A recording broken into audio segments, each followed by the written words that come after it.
नमस्कार, मैं राजीव और आज मैं बताने जा रहा हूँ कि ये उत्तर प्रदेश सरकार के द्वारा जो जन सुनवाई पोर्टल लॉन्च किया गया था, इसलिए लॉन्च किया गया था कि वहाँ अगर किसी को कोई भी प्रॉब्लम है तो वहाँ शिकायत कर सकता है जन सुनवाई पोर्टल पर। और इसमें जब ये लॉन्च हुआ था तो ये सोचा गया था कि जन सुनवाई पोर्टल से लोगों को लाभ मिलेगा, मिल भी रहा है, लेकिन उसके बावजूद लाभ ना मिलने वालों की संख्या बहुत ही ज़्यादा है। तो इसमें आज जो जिस बिंदु पे चर्चा की जाएगी उसमें यह है कि यूपी सरकार का जन सुनवाई पोर्टल क्या है, एक तो इसके बारे में हम जानेंगे और उसी के साथ में अगर किसी ने शिकायत कर दी है तो फिर ज़रूरत पड़ेगी कि जन सुनवाई की रिपोर्ट कैसे देखें, उसके बारे में भी आपको बताएंगे। और इसको मुख्यमंत्री पोर्टल भी कहते हैं, तो यह भी हम जानेंगे कि मुख्यमंत्री पोर्टल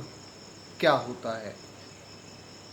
अब जब शिकायत दर्ज कर दी जाएगी तो उसके बाद में उस पर संदर्भ संख्या मिलता है। तो जन सुनवाई संदर्भ संख्या क्या होता है, इसका क्या उपयोग है, कैसे ये पता चलता है, ये सब भी जानने की ज़रूरत होती है। फिर आती है बात कि जन सुनवाई का कोई गलत निस्तारण करे तो क्या करें। और लोग इतने ज़्यादा परेशान हैं कि यदि जन सुनवाई पोर्टल पर बार बार शिकायत करने के बाद भी अधिकारी झूठा निस्तारण दिखाकर निक्षेपित कर दे तो क्या करें। ये सारे सवाल हैं जो जन सुनवाई पोर्टल जो उत्तर प्रदेश सरकार के द्वारा लॉन्च किया गया उससे रिलेटेड हैं। तो जन सुनवाई पोर्टल क्या है ये तो अधिकतर लोग जानते हैं, लेकिन फिर भी शॉर्ट में आपको बता देते हैं कि जन सुनवाई पोर्टल पर जो कि मुख्यमंत्री कार्यालय उत्तर प्रदेश सरकार द्वारा संचालित होता है और यहाँ जाकर कोई भी अपनी समस्या को शिकायत दर्ज कर सकता है। तो जन सुनवाई पोर्टल पर शिकायत दर्ज हो जाती है। शिकायत दर्ज हो जाने के बाद में आप कई तरीके से कर सकते हैं। जन सुनवाई पोर्टल पर आप शिकायत दर्ज करवा सकते हैं। दूसरा, मोबाइल में ऐप भी अपने डाउनलोड करके और उसमें पूरा प्रोफार्मा दिया जाता है, उससे भी शिकायत दर्ज कराई जा सकती है। तो मोबाइल के ऐप के इसका ऐप भी बना होता है, उससे भी शिकायत दर्ज कराई जा सकती है। और फिर सीधे आप क्रोम से भी उस शिकायत को दर्ज करा सकते हैं। और जैसे ही शिकायत दर्ज कराई जाती है उसके बाद में नेक्स्ट स्टेप होता है कि संदर्भ संख्या आपको मिल जाती है। जन सुनवाई संदर्भ संख्या मिलने के बाद में ये कंफर्मेशन हो जाता है कि आपने शिकायत दर्ज करा दी है और आगे अगर आपको कोई भी क्वेरी करनी है तो उसी संदर्भ संख्या को आप जब डालेंगे तो उससे यह पता चल जाएगा कि आपके शिकायत का स्टेटस क्या है। और जो आज जिस पॉइंट पे डिस्कशन करने की ज़रूरत पड़ रही है, जो पहले एक वीडियो बनाया गया था कि जन सुनवाई पर अगर शिकायत का निक्षेपण बार बार गलत तरीके से अधिकारी के द्वारा कर दिया जाता है तो क्या करें, इसकी रेमेडी बताई गई थी। लेकिन उसके बावजूद कई सारे कमेंट्स आए और उसको देखने से ये लगता है कि जन सुनवाई पोर्टल पर कई बार अधिकारियों के द्वारा गलत निस्तारण कर दिया जाता है और बिना निस्तारित हुए ही उसको निक्षेपित भी कर दिया जाता है। निक्षेपित का मतलब कि उसको ख़त्म कर दिया जाता है। ये बहुत बड़ी समस्या है। अगर आप पहले के जो कि डिस्क्रिप्शन में डाला जाएगा उसके अगर आप देखते हैं तो उसमें ये पता चलेगा कि गलत तरीके से निस्तारित करने वाली संख्या बहुत ही ज़्यादा है। शिकायत करने के बाद में एक बार शिकायत की गई, दोबारा शिकायत की गई और बार बार वही गलत रिपोर्ट अधिकारियों के द्वारा लगा दी जाती है। ऐसा कई केसेस में देखने में आया है और लोग इसको लेकर काफ़ी परेशान हैं। तो इसकी रेमेडी क्या है कि अगर गलत निस्तारण करता है तो उस वीडियो में बताया भी गया था कि गलत निस्तारण करता है तो आपको कई काम करने हैं, जिसमें एक तो आपको जो फीडबैक देना होता है उस फीडबैक को जब आप देंगे तो उससे ये हो जाएगा कि फीडबैक जो आपने दिया है उसके बाद में वो शिकायत फिर से शुरू हो जाएगी, मतलब उसकी जांच फिर से कराई जाएगी। एक तो पॉइंट ये हो गया। लेकिन कई बार ऐसा होता है कि शिकायत का जो है फीडबैक देने के बाद में जांच होती है और रिपोर्ट फिर से वही लग जाती है। ये बहुत बड़ी समस्या है और इससे पार पाना बहुत आसान भी नहीं है, क्योंकि एक पैटर्न, सेट पैटर्न चला आ रहा है और उसका गलत तरीके से निस्तारण भी शिकायत का कर दिया जाता है। पता चलता है कि जिस बात के लिए शिकायत की गई थी वह समस्या जस की तस बनी हुई है। अब ऐसे में क्या है कि एक तो आपको फीडबैक उस पर देना है और फिर आप आ जाइए दूसरी शिकायत दर्ज कराइए, और दूसरी शिकायत दर्ज कराइए उसमें पहले की शिकायत का संदर्भ संख्या भी देना जरूरी है कि आपने पहले कौन सी शिकायत की थी, उसका संदर्भ रेफरेंस नंबर क्या था, संदर्भ संख्या क्या थी, उसको ज़रूर डालिए।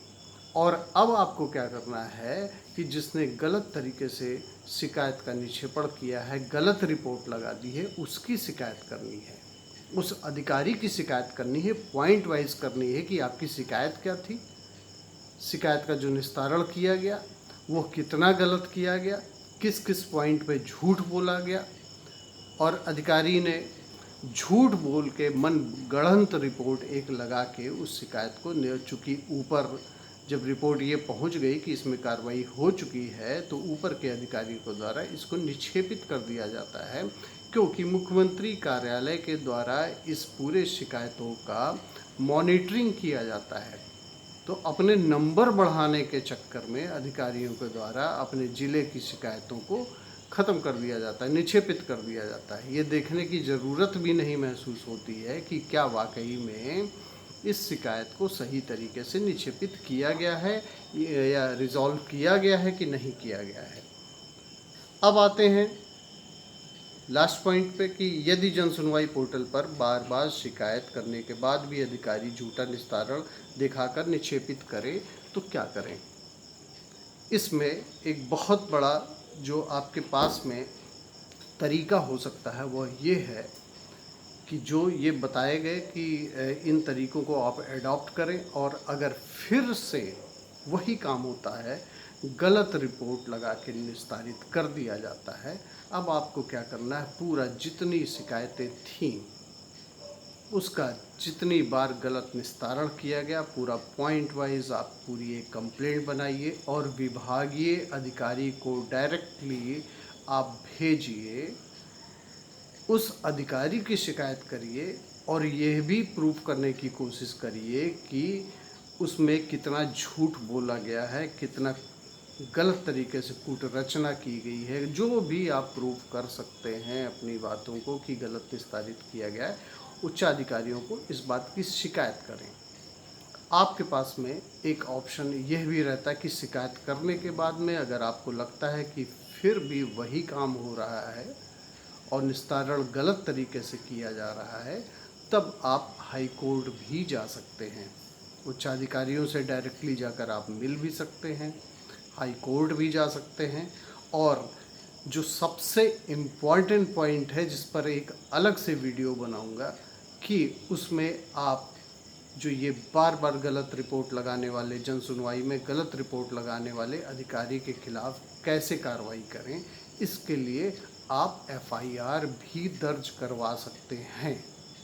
ये इसका क्या प्रोसेस होगा, कैसे आपको करना है, इसके लिए एक अलग से, चूँकि वो एक डिटेल्ड वीडियो होगा, उसमें आपको सेक्शन भी बताना होगा, प्रोसीजर बताना होगा, क्योंकि अभी क्या है आपके पास में ऑप्शन जो ये दिए गए हैं, पहले भी कुछ बताए गए थे लेकिन अब ये आपको ये बताया जा रहा है कि आप हाई कोर्ट में भी जा सकते हैं और उस अधिकारी के खिलाफ कार्रवाई के लिए रिट भी फाइल कर सकते हैं। और आप यकीन मानिए कि वहाँ से कार्रवाई होगी, लेकिन उस गलत रिपोर्ट लगाने वाले अधिकारी के खिलाफ एफआईआर कैसे दर्ज कराई जाएगी, इसका प्रोसेस आपको अगले वीडियो में बताया जाएगा। और जो पहले के वीडियोस थे, जो जन सुनवाई पोर्टल पर शिकायत कैसे करें, जन सुनवाई पोर्टल पर शिकायत अगर गलत निस्तारण किया गया है तो उसकी शिकायत कैसे करें, उसके बाद क्या करें, इनके जो भी वीडियोस हैं उसके लिंक डिस्क्रिप्शन में दे दिए जाएंगे। लेकिन एक डिटेल वीडियो अलग से बनाया जाएगा कि जो गलत रिपोर्ट लगाने वाले अधिकारी हैं, जन सुनवाई में गलत रिपोर्ट लगाने वाले अधिकारी के खिलाफ एफआईआर कैसे कराएं, इस पर एक अलग से वीडियो बनाया जाएगा डिटेल में। तब तक आप ये जो पहले के वीडियोस हैं उसको आप देखिए, और फिर अगले वीडियो में आपको डिटेल में ये बताया जाएगा कि आप एफआईआर कैसे करवाएं। Thank you.